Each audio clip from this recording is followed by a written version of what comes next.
Hey guys, welcome again in a new video. Dear students, आज का एक ऐसा टॉपिक आपके सामने लेकर आई हूँ जो ना सिर्फ आपके स्पीकिंग के लिए इम्पोर्टेंट है बल्कि राइटिंग में भी इम्पोर्टेंट है। क्योंकि किसी भी कंसेप्ट का मीनिंग क्लियर करने के लिए पंक्चुएशन मार्क्स का होना बहुत जरूरी है। अगर आपने पंक्चुएशन मार्क्स का यूज नहीं किया तो आपका मीनिंग कंफ्यूजिंग हो जाएगा, सामने वाला समझ ही नहीं पाएगा आप आखिर कहना क्या चाहते हो। इस टॉपिक को ना सिर्फ आपके क्लासेस एग्जाम के लिए इंपॉर्टेंट है ये टॉपिक, बल्कि आपकी स्पीकिंग में जहां भी आप जॉब करेंगे, जहां भी आप कोई भी इंफॉर्मेशन देंगे, सभी में ये जरूरी है। और मैं उम्मीद करती हूं कि जब आप इस वीडियो को एंड तक देखेंगे आप खुद कॉन्फिडेंस के साथ कहेंगे yes, everything is clear. So let's start. Dear students, punctuation होता क्या है सबसे पहले ये जानना जरूरी है। Punctuation marks are symbols that help us organize sentences, show pauses and make meaning clear. Punctuation marks कौन से होते हैं? वो सिंबल होते हैं, वो संकेत होते हैं या वो निशान होते हैं जो कहाँ यूज होते हैं बेटा? ऑर्गेनाइज करने में, किसी भी सेंटेंस को अच्छे से ऑर्गेनाइज कर सकते हैं। थोड़ा सा रुकना जहां पर हो, पॉजेज हो वहां पर, और दूसरा मीनिंग को क्लियर करने में सबसे ज्यादा इंपॉर्टेंट है। Without punctuation writing can become confusing. अगर पंक्चुएशन यूज नहीं किए तो हमारी राइटिंग बिल्कुल कंफ्यूजिंग हो जाएगी, कंफ्यूज हो जाएंगे, आखिर क्या कहना चाहते हैं हम वो समझ में ही नहीं आएगा। फुल स्टॉप, आपको पता है ये तो इजी है। आप कहेंगे किसी भी सेंटेंस के एंड में फुल स्टॉप लगता है, बिल्कुल लगता है, टू एंड ए स्टेटमेंट, किसी भी स्टेटमेंट को एंड करने के लिए। दूसरा और कहाँ लगता है? एब्रीवेशंस में, शॉर्ट फॉर्म्स जो होती हैं। जैसे कुछ एग्जांपल्स देखते हैं हम। आई लाइक रीडिंग बुक्स, मुझे बुक्स पढ़ना पसंद है। सेंटेंस क्लियर है, फुल स्टॉप लगा दीजिए। Doctor Sharma is my teacher, doctor Sharma मेरे क्या हैं? टीचर हैं। डॉक्टर ये एब्रीवेशन है बेटा। आप एब्रीवेशंस किसी की भी बना सकते हो। जैसे कुछ इंपॉर्टेंट वर्ड्स होते हैं, जैसे आपने बनाई एजुकेशन की, एजुकेशन की एब्रीवेशन एजू हो गया, और इंपॉर्टेंट की क्या बनाते हो आप? इंपॉर्टेंट हो गया। तो इस प्रकार से आप एब्रीवेशंस बनाते हो। इनके लास्ट में क्या लगता है? Full stop. क्लियर? आगे देखिए अगला example. The train will arrive at 8 AM, train कितने बजे पहुंचेगी? 8 बजे। AM का मतलब क्या होता है बेटा? फुल फॉर्म क्या होती है? Anti meridiem. और PM का मतलब क्या होता है? Post meridian. पोस्ट मेरिडियम का मतलब होता है आफ्टरनून, और एंटी मेरिडियम का मतलब होता है बिफोर नून। क्लियर? अगला एग्जांपल देख लेते हैं। The shop closes at 9 PM, दुकान कब बंद होती है? 9 बजे। तो ये आपने PM AM क्या बनाया? आपने एब्रीवेशंस बनाई। कोमा कहाँ यूज होता है बेटा?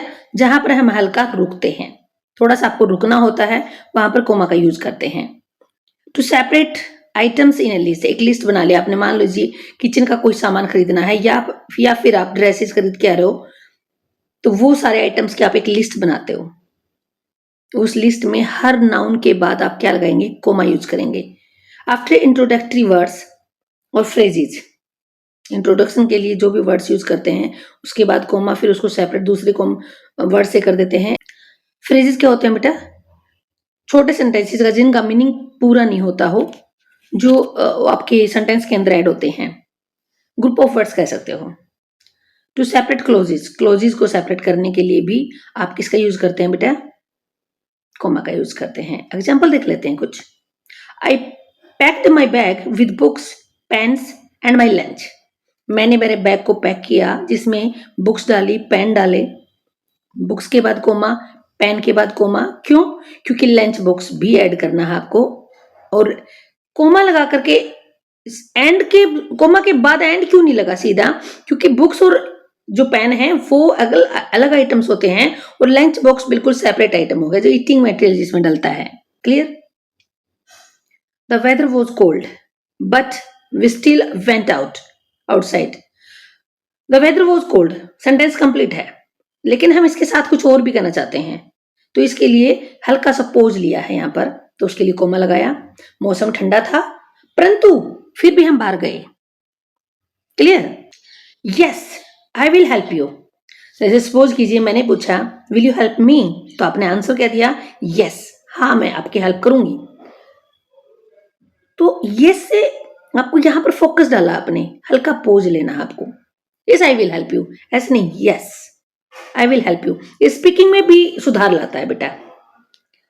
नेक्स्ट देखिए, आफ्टर लंच, अब हल्का सा रुके यहां पर। After lunch we went for a walk, हम वॉक के लिए गए। अब या फिर आप ऐसे बोलोगे after lunch we went for a walk, ऐसे नहीं, after lunch we went for a walk, यहां हल्का सा रुकना है आपको। क्लियर?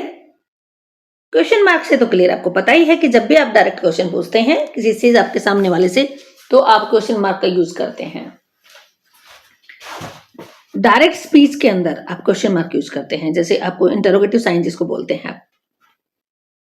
जैसे कुछ एग्जांपल देख लीजिए, are you coming to the party, आपने क्वेश्चन पूछा, आपने कॉल किया किसी को और आपने पूछा are you coming to the party, आप पार्टी के लिए आ रहे हो, तो आप क्वेश्चन पूछ रहे हो वहां पर। Did you enjoy the movie, कोई मूवी देख कर आया है और आपने क्यों क्वेश्चन पूछा है, क्या आपने मूवी को एंजॉय किया। ये तो इजी लगा होगा आपको बिल्कुल ही, क्योंकि जहां भी क्वेश्चन पूछा जाता है तो to ask any question. Exclamatory sign, excitement हो जहां, सरप्राइज हो और जहां स्ट्रॉन्ग इमोशंस हो। स्ट्रॉन्ग इमोशंस खुशी की भी हो सकती हैं और दुख भरी भी हो सकती हैं। तो कुछ एग्जांपल्स देख लेते हैं हम। दैट्स फैंटास्टिक, वाओ अद्भुत है। और no I miss the bus, और नो यहां पर आप दुख जाहिर कर रहे हो, मेरी बस मिस हो गई। वॉच आउट, इसका मतलब कुछ आपको ऐसा बाहर दिखाई दिया है जिसे आप देखो बाहर, मतलब कुछ सरप्राइजेबल है आपके लिए। Watch out, wow that's amazing, क्या अद्भुत नजारा है, वाओ खुशी मिली आपको, अंदर की भावनाएं तुरंत निकल के आई आपकी। व्हाट ए ब्यूटीफुल सनसेट, आप सनसेट देखने गए हुए हैं कहीं हिल एरिया में और आप कहते हो कितना सुंदर सूर्यास्त है यार, गजब, मजे आ गए। क्लियर हुआ? एक्सक्लेमेटरी मार्क कहां लगता है? नेक्स्ट देखिए, अपोस्ट्रोफ, अपोस्ट्रोफ कहां लगाते हैं, जहां पर पोजीशन दिखाना हो आपने काके की, जैसे राम की mummy, Sohan's mother, Sohan's teacher, my father friend, right. तो जहां पर पोजीशन दिखाना हो या फिर आप मिसिंग वर्ड्स दिखाना, लेटर्स दिखाने हो, क्या शो करोगे, कॉन्ट्रैक्शन। क्लियर? कॉन्ट्रैक्शन का मतलब होता है मिसिंग लेटर्स, जहां पर पूरा लेटर ना लिख करके आप उसकी शॉर्ट फॉर्म लिख देते हैं। जैसे it's raining today, it is raining करने के बजाय इट्स रेनिंग टुडे, आज बारिश हो रही है। I can't go to the party, मैं पार्टी में नहीं जा सकती। I can not go to the party ना करने के बजाय कैसे लिखेंगे, आई कैंट गो, और बोलते भी ऐसे कैंट। दे आर, अब दे आर बोलने के, they are happy today, they are, ये हल्का बोला जाता है बेटा, are, they are happy today. तो आ का मतलब क्या होता है बेटा, are. This is Ravi's pen, Ravi's mother, Ravi's pen, Ravi's father, ठीक है। इस प्रकार से जो पॉजेसिव वर्ड्स होते हैं, क्लियर हुआ आपको? कोटेशन मार्क्स क्या होते हैं बेटा, दो प्रकार के होते हैं, एक तो इन्वर्टेड कोमा होता है, दूसरा, एक तो इन्वर्टेड कोमा, दूसरा क्या है आपका, डॉट्स होते हैं। इन्वर्टेड कोमा आपको पता है, आपने स्पीच में, डायरेक्ट इनडायरेक्ट स्पीच में पढ़ा होगा, डायरेक्ट स्पीच में लगाए जाते हैं। और कोमा कहां लगाते हैं, जहां टाइटल वगैरह होते हैं। देखिए डायरेक्ट स्पीच जहां होगी वहां क्या लगाएंगे, इन्वर्टेड कोमा। स्पेशल वर्ड्स होंगे जहां भी, इन्वर्टेड कोमा, और कोमा भी लगते हैं। कोटेशंस में कोमा लगते हैं। टाइटल को हाईलाइट करने के लिए या स्पेशल वर्ड्स को दिखाने के लिए आप कोमा लगाएंगे, लेकिन डायरेक्ट स्पीच में आप इन्वर्टेड कोमा लगाएंगे। क्लियर हुआ? आप कुछ एग्जांपल देख लेते हैं। रिया सेड, क्या कहा रिया ने, I am going to Chandigarh, मैं कहाँ जा रही हूँ, चंडीगढ़। ये उसी की आई वो खुद के लिए यूज कर रही है, डायरेक्ट स्पीच हो गई, तो इन्वर्टेड कोमा मिलेंगे। देखो यहाँ पर कोमा भी लगा हुआ है इस क्लोज को सेपरेट करने के लिए। Have you read the jungle book, आपने क्वेश्चन पूछा, यहाँ पर क्वेश्चन मार्क भी लगा दिया। इन्वर्टेड कोमा को देखो इसमें, यहाँ ये इन्वर्टेड कोमा नहीं आएंगे बेटा। क्लियर? इसको इरेज कीजिए। यहां पर सिंगल कोमा आएंगे, द जंगल बुक। क्या आपने द जंगल बुक पढ़ी है, आपने क्वेश्चन पूछा है। Stop right there, shouted the guard, guard चिल्लाया। इसका मतलब कोई जा रहा था जिसको वो रोकना चाहता है, उसने कहा स्टॉप राइट देयर, वहीं रुक जाओ। तो वहीं रुक जाओ ये क्या है, गार्ड के डायरेक्ट स्पीच है। Honesty is the best policy is a famous proverb, colon देखिए बेटा, कोलन कहाँ यूज करते हैं? बिफोर ए लिस्ट, कोई लिस्ट है या कोई लिस्ट बनाई है आपने, एक्सप्लेनेशन देना है या कोई इंपॉर्टेंट स्टेटमेंट लिखनी है, उसके लिए कुछ एग्जांपल देखते हैं। There are 3 primary colours, 3 primary basic colour हैं। बेसिक 3 प्राइमरी कलर हैं बेटा, जो जरूरी है, इंपॉर्टेंट है किसी भी कलर को इधर उधर चेंज करने के लिए, मतलब दूसरे कलर में, तो इन कलर का होना जरूरी है। कौन कौन से हैं? Red, blue, yellow. देखो इनको कोमा से सेपरेट कर दिया, लेकिन ये 3 प्राइमरी कलर हैं, इनको कोलन से सेपरेट किया क्योंकि ये सेंटेंस ही अलग है। ही हैज वन गोल, उसका एक गोल है। ये सेंटेंस पूरा हो गया, तो इसलिए, लेकिन इसी के साथ आप कहना चाहते हैं कि गोल क्या वो भी बताना चाहते हैं, तो इसको कोलन से सेपरेट कर दिया। To be the best football player, एक अच्छा प्लेयर बनना उसका गोल है। इंग्रेडिएंट्स, अब कोई सामान है, जैसे मटेरियल है, जैसे कॉफी बनाने के लिए आपको क्या क्या चाहिए, वो इंग्रेडिएंट्स कहलाते हैं सारे। उसमें मिल्क चाहिए, शुगर और कॉफी, इनको तो कोमा से सेपरेट कर दिया, लेकिन इंग्रेडिएंट्स वर्ड को कोलन से सेपरेट किया है। क्लियर हुआ? क्योंकि इंग्रेडिएंट्स ये वो चीजें हैं, जो चीजें तो चाहिए बनाने के लिए, अब चाहिए क्या क्या, इनको कोमा से सेपरेट कर रहे हो आप। ही हैड वन एम, उसका एक एम है। एम क्या है बेटा? अभी एम है उसका, ये एम बता दिया, लेकिन उसके साथ बताना चाह रहे हो एम है क्या? To win the match, match को जीतना। नाउ सी, सेमीकोलन आप लगाएंगे ज्वाइंट रिलेटेड क्लोजेस, किसी भी क्लोज को ज्वाइंट करने के लिए या सेपरेट करने के लिए जो आपने लिस्ट बनाई उसके आइटम्स को। कैसे? I have a meeting tomorrow, अब आपने बता दिया कल मेरी मीटिंग है, तो इसको एक सेंटेंस पूरा हो गया, लेकिन इसको आप साथ बताना चाहते हो कि उसके साथ कुछ और कहना चाहते हो, तो आपने सेमीकोलन से, ठीक है, थोड़ा सा इसको सेपरेट कर दिया इस सेंटेंस को। How ever I will call you later, परंतु फिर भी मैं आपको कॉल करूंगा बाद में, मतलब एक प्रकार से आप वादा कर रहे हो उससे, मैं मीटिंग होने के बावजूद भी आपको कॉल करूंगा, लेकिन मीटिंग है कल, ये आपने एक सेंटेंस कंप्लीट बनाया है, तो इसके लिए आपने सेमीकोलन यूज कर दिया। On our trip we visited Paris, France, Rome, Italy and Berlin, Germany. देखिए बेटा, ट्रिप पे जा रहे हो आप, कोमा से अलग कर दिया। अब ट्रिप पे कहाँ कहाँ गए वो बता दिया आपने साथ ही। क्या बताया आपने? कि मैं पेरिस गया। पेरिस की राजधानी क्या है बेटा आपकी? फ्रांस की राजधानी, सॉरी, क्या पेरिस है। तो फ्रांस के बाद, फ्रांस एक कंट्री का नाम आ गया, यहाँ पोज लिया, फ्रांस देश में गए आप घूमने के लिए। उसके साथ साथ आप रोम गए और इटली गए। रोम इटली की राजधानी है, तो इटली में गए आप, और बर्लिन जर्मनी भी गए, तो इनको सेपरेट कर दिया कंट्रीज को सेमीकोलन से। क्लियर हुआ कंसेप्ट? नेक्स्ट देखिए, हाइफन। हाइफन का यूज करते हैं जहां पर 2 वर्ड्स को ज्वाइन करना हो, या कई वर्ड्स, पार्ट्स ऑफ वर्ड्स तक कई वर्ड्स को ज्वाइन करना हो, या फिर कंपाउंड वर्ड्स को लिखना हो। कैसे? My mother in law is very kind, मेरी सास बहुत बड़ी अच्छी है, दयालु है। Father in law, mother in law, sister in law, brother in law, ये वर्ड होते हैं ना, ससुराल पक्ष में जो भी होते हैं रिश्ते, वो mother in law, father in law, ये कहलाते हैं। इन लो, ये यहां पर देखिए आपने क्या यूज किया बेटा, एक ही व्यक्ति के लिए यूज हुआ है, mother in law. My mother तो अपनी मम्मी जन्म देने वाली होती है, लेकिन मदर इन लॉ बना दी तो सास हो गई है। Clear? This is a well known fact. Well known means famous होता है, ये सत्य, ये फैक्ट, ये बात है वो वेल नोन, अच्छी जानी मानी है, तो सब जानते हैं इसको। तो वेल नोन को इकट्ठा, क्योंकि एक ही मीनिंग है इसका।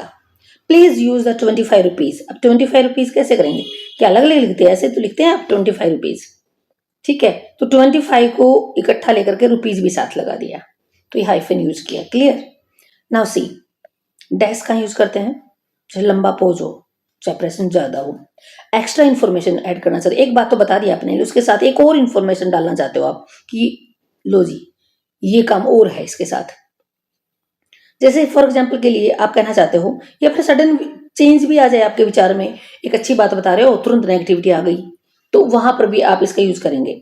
आई लाइक आइसक्रीम, मुझे आइसक्रीम पसंद है, सेंटेंस आपको पूरा हो गया, लेकिन कहना चाहते हो actually I love it, actually मुझे ये पसंद है, मतलब आप शौकीन हो इस चीज के। My best friend is visiting me, देखो ये यहां तक इसको सेपरेट करोगे तब तो आपको सीधा बनाना है my friend is visiting me, लेकिन आपने कहा my friend who lives in London, मेरा दोस्त जो लंदन में रहता है, यहां फोकस डाला आपने, ऐड किया आपने एक्स्ट्रा इंफॉर्मेशन, तो आप डैश लगाएंगे। क्लियर हुआ? Next example, he was going to win, वह जीतने जा रहा था, लेकिन अचानक कुछ ऐसा हुआ कि वो हार गया। तो ये आपने एक्स्ट्रा ऐड कर दिया, ठीक है। Until he made a mistake, जब तक उसने गलती नहीं की थी तब तक वो जीत रहा था, लेकिन गलती एक ऐसी हो गई कि उसे हार का सामना करना पड़ा। क्लियर? यस। एलिप्सिस क्या होता है बेटा? एलिप्सिस डॉट डॉट डॉट जिसमें लगा देते हैं, जिसमें आप बोलते बोलते आप रुक जाते हो, आप भूल जाते हो सेंटेंस। जैसे आप स्टेज पे होते हो तो आप वहां बोलते बोलते रुक गए, तो उस वहां डॉट डॉट में दिखा दो आप। क्लियर? या फिर सोचने लग जाते हो कुछ बात बोलते बोलते, तब भी आप डॉट डॉट लगाएंगे। या किसी की कोई बात आप ऐसी कहना चाहते हो जिसमें आगे नहीं पता क्या करना है, मतलब आगे डिस्कवरी नहीं हुई है, कुछ बातें पता चली हैं, वो तो बता दिया आपने, आगे नया कुछ खोज होगी तो बताएंगे, तब वहां पर भी देखिए शो पोज रुकने के लिए, सस्पेंस दिखाने के लिए भी, और मिसिंग वर्ड जहां वर्ड ही मिस हो जाए आपके माइंड से, वहां पर भी आप डॉट डॉट लगा देते हैं। आई विल जस्ट थिंकिंग, मैं सोच रहा था सिर्फ, क्या सोच रहा था? Maybe we could meet tomorrow, कि हम कल मिल सकते थे, संभावना थी ये, ठीक है। टू बी कंटिन्यूड, कोई काम है ऐसा जो कर रहे हो तो कंटिन्यू रखो, कंटिन्यू।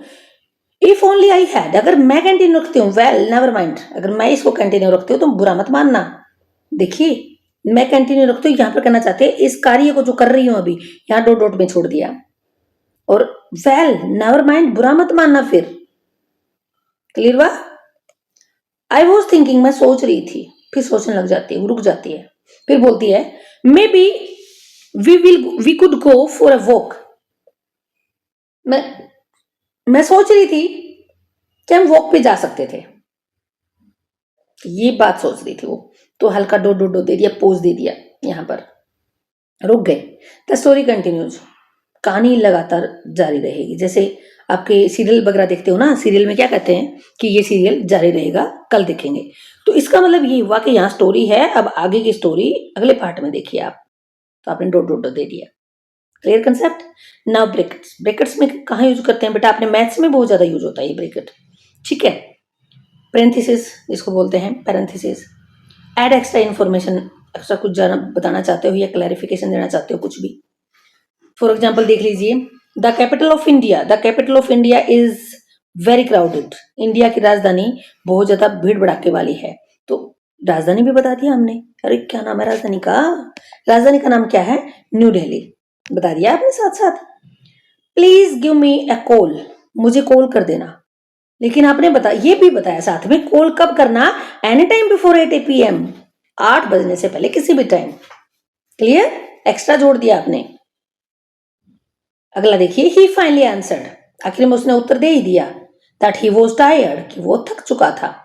अब उसने सोचा थोड़ी देर के लिए, उससे क्वेश्चन पूछा गया कि कल आप क्यों नहीं आए खेलने के लिए ग्राउंड में, तो उसने थोड़ी देर सोचा कि क्यों नहीं आया था, क्या कारण था। फॉर ए लॉन्ग पोज, लंबे समय तक सोचता रहा, वो रुक गया, और फिर कहा he was tired, that he was tired, वो थक चुका था। तो ये एक्स्ट्रा इंफॉर्मेशन जोड़ी है आपने। सी फाइनली आंसर्ड, ये भी सेम ऐसा ही है, आखिर उसने उत्तर दे दिया। आफ्टर 5 मिनट्स, 5 मिनट सोचने के बाद क्या कहा उसने? सी वॉज बिजी, कि वो क्या थी? बिजी थी बेटा। इस वजह से हो सकता है आपने कॉल किया, उस टाइम उसने कॉल ना उठाया, और 5 मिनट सोचने के बाद कहती है यार मैंने कॉल नहीं उठाया आपका, क्यों नहीं उठाया? वो सोचती है अरे यार कल तो मैं बिजी थी, मुझे पता ही नहीं चला आपका कॉल कब आया, तो ऐसे कहना चाहता है। Clear? The conference will be held in Delhi, conference जो होती है, प्रेस कॉन्फ्रेंस जिसको बोलते हैं, प्रेस कॉन्फ्रेंस कहाँ होगी? दिल्ली में होगी, जो कि इंडिया कैपिटल है, ये भी बता दिया साथ में। क्लियर? इंपॉर्टेंट बेटा, टू शो अल्टरनेटिव्स, एक ऑप्शन के साथ दूसरा ऑप्शन आपके पास, डेट्स को शो करने के लिए या फ्रैक्शंस को शो करने के लिए। जैसे please bring your notebooks and और को सेपरेट कर दिया स्लैश से, और टैबलेट भी लेकर आए। टैबलेट जो सरकार ने दे रखे हैं आजकल गवर्नमेंट स्कूल्स में। हाफ लीटर ऑफ मिल्क, आधा लीटर मिल्क, देखो एक को 2 से डिवाइड कर दिया तो हाफ बन गया, तो इसको स्लैश यूज किया। Please bring your notebook and और को फिर से सेपरेट कर दिया। पेन, नोटबुक के साथ पेन भी लाए। My birthday is on 14th अगस्त 2008, आप डेट को और किस प्रकार से शो कर सकते हैं, बता सकते हैं आप? लिखते हो 14/8/2008, ऐसे भी लिखते हैं ना, तो ये आपकी डेट दिखाने का तरीका हुआ। तो दो प्रकार से आप डेट को स्लैश के द्वारा और आप देखिए आप यहाँ पर डैश के द्वारा शो कर सकते हैं। क्लियर? डियर स्टूडेंट, मुझे उम्मीद है आपको बिल्कुल कंसेप्ट क्लियर हो गया, और अगर कंसेप्ट क्लियर नहीं हुआ तो आप जरूर कमेंट बॉक्स में प्रॉब्लम बताएंगे अपनी। If really concept is clear and you are happy and you enjoyed a lot, then write in your comment box good or bad. Comment जरूर करें, क्योंकि आपके कमेंट्स मुझे मोटिवेशन देंगे। Not only that, you have to share with your friends, with your colleagues, so they can also learn all these things. फिर मिलते हैं, बने रहिए मेरे साथ वीडियो में, लाइक कीजिए, सब्सक्राइब कीजिए। धन्यवाद।